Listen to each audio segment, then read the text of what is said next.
ነሐሴ 7 የአምላክ እናት የጽንሰቷ በዓል በቤተ ክርስቲያናችን በድምቀት ይከበራል።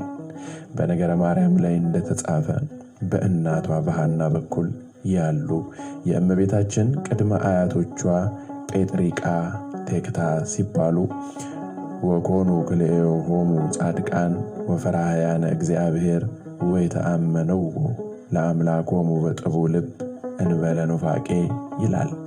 ሁለቱም ሰዎች ደጋጎችና እግዚአብሔርን የሚፈሩ ያለምንም መጠራጠር በፍጹም ልቦናቸው በአምላካቸው የሚተማመኑ ነበሩ። እነርሱም በጊዜው ይህ ቀራችሁ የማይባሉ ባለጠጎች ነበሩ። ከሀብታቸውም ብዛት የተነሳ ወርቁን ብሩን እንደ ዋንጫ እያሰሩ በላሙ በበሬው ቀንድ ላይ ይሰኩት ነበረ። ይህንን ያክል አቅርንተ ወርቅ አቅርንተ ብሩር እየተባለ ይቆጠር ነበረ። የዕንቁ ጽዋ እንኳን 70-80 ያክል ነበራቸው ይላል። ከዕለታት ባንዳቸው ጴጥሪቃ ወደ ቤተ መዛግብት ገብቶ የሀብቱን ብዛት አይቶ ሚስቱ ቴክታን የሰበሰብነውን ገንዘብ ስንኳን ለእኛ ለልጅ ልጅ ይተርፍ ነበረ፣ አንቺም እኔም መካኖች ነንና የሚወርሰን ልጅ የለንም በማለት ተናገራት። እርሷም እንዲህ ማለቱን ወላድ የፈለገ መስሏት በሐዘን ሆና አምላከ እስራኤል ከኔ ልጅ ባይሰጥህ ከሌላ ይሰጥህ ይሆናልና ሌላ አግብተህ ውለድ አለችው። እርሱም አነይ ኢይፈቅድ የአምር አምላከ እስራኤል ከመ ኢያሳቦ ለልብየ፣ ይህንስ እንዳላደርገው በልቤም እንዳላስበው የእስራኤል አምላክ ያውቃል በማለት ተናገረ። እርሷም አዝና ሳለ ራእይ ታያለች። ነጭ ንቦሳ ከማኅፀኗ ሲወጣ ንቦሳ እየወለደች እስከ 7 ስትደርስ 7ኛዋ ጨረቃ ስትወልድ 7ኛዋ ጨረቃ ስትወልድ ጨረቃ ፀሐይን ስትወልድ አይታ በአድናቆት ለባሏ ግሩም ግብሩ ለእግዚአብሔር፣ የእግዚአብሔር ሥራው ድንቅ ነው።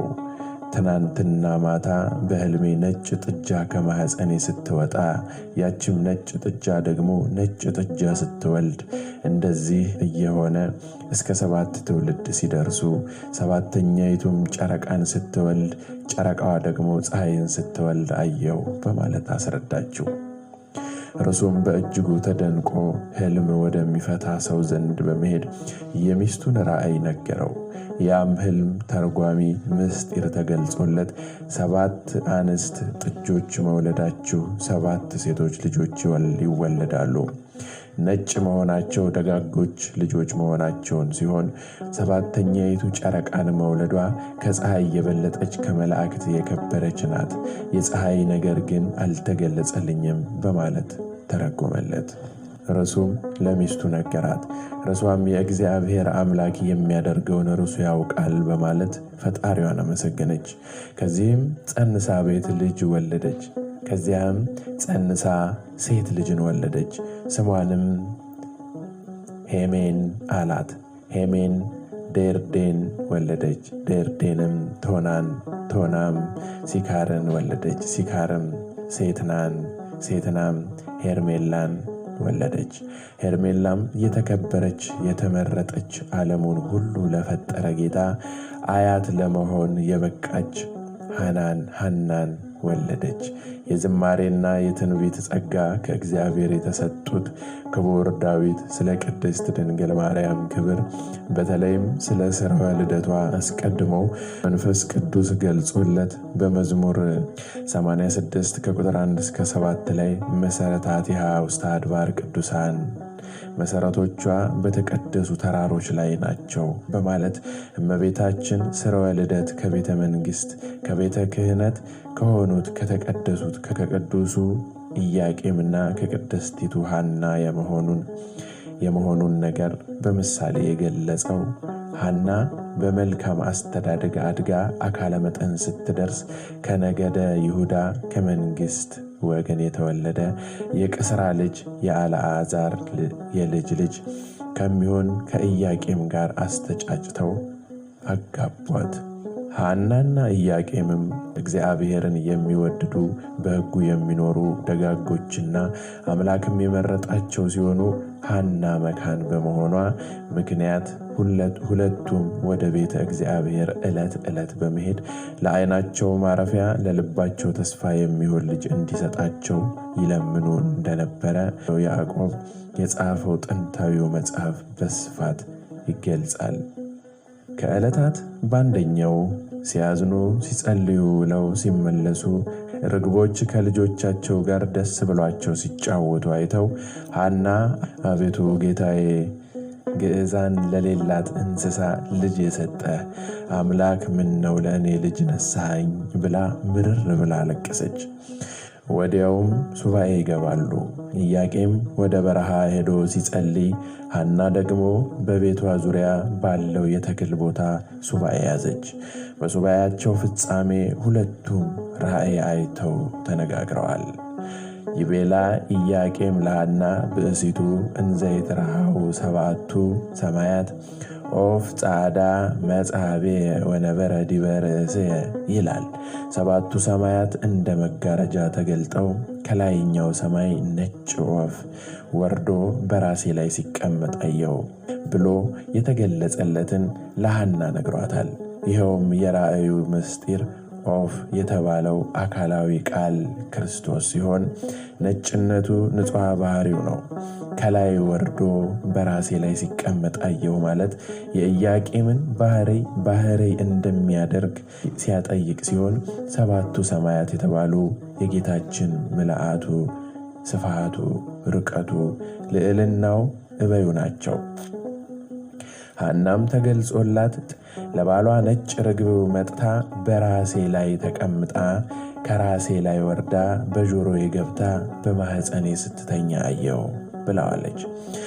ይህ የራእይ ምስጢር ርግብ የተባለች እመቤታችን ቅድስት ድንግል ማርያም ስትሆን ነጭነቷ፣ ንጽሕናዋ፣ ቅድስናዋ ዘላለማዊ ድንግልናዋ ነው።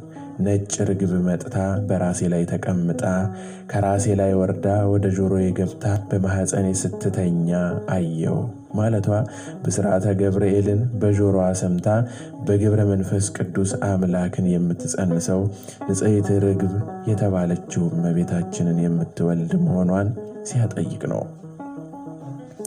ኢያቄምና ሐናም ይህንን ራእይ ሐምሌ 30 ቀን ካዩ በኋላ ወንድ ልጅ ብንወልድ ወጥቶ ወርዶ ይርዳን አንልም፣ ለቤተ እግዚአብሔር አገልጋይ ይሆናል። ሴትም ብንወልድ ለቤተ እግዚአብሔር መጋረጃ ፈትላ ትኑር ብለው ስዕለት ከተሳሉ በኋላ ራእይ አየን ብለው ዕለቱን አልተገናኙም። አዳምና ሔዋንን ብዙ ተባዙ ምድርንም ምሏት ብሎ የተናገረው አምላክ ለእኛም ይግለጽልን ብለው ዕለቱን አልጋ ምንጣፍ ለይተው እስከ 7 ቀን ድረስ እየብቻቸው ሰነበቱ። ነሐሴ በባተ በ7ኛው ቀን ከሰው የበለጠች ከመላእክት ሁሉ የከበረች ልጅ ትወልዳላችሁ ብሎ መልአኩ ቅዱስ ገብርኤል ለሐና ነግሯት በፈቃደ እግዚአብሔር በብስራተ መልአክ እመቤታችን ነሐሴ 7 እሁድ ተጸንሳለች። በእናቷ ማኅፀን ሳለችም መንፈስ ቅዱስ አቀባ እምከርሰ እማ እንዲል እግዚአብሔር መንፈስ ቅዱስ ጥንተ አብሶ ባመጣው መርገም እንዳትያዝ ጠብቋታል። ስለ ቅድስት ድንግል ማርያም መጸነስ ከሊቃውንት መካከል አባ ጽጌ ድንግልና፣ አባ ገብረ ማርያም ዘደብረሃንታ በማኅሌተ ጽጌ መጽሐፋቸው ላይ ሐና አንቺን የጸነሰችባት የደስታ ቀን ምን ያህል የተባረከች የተቀደሰች ናት። ኢያቄምም ለሕይወት አንቺን ያፈራባት ቀን ምን ያህል የተባረከች የተቀደሰች ናት።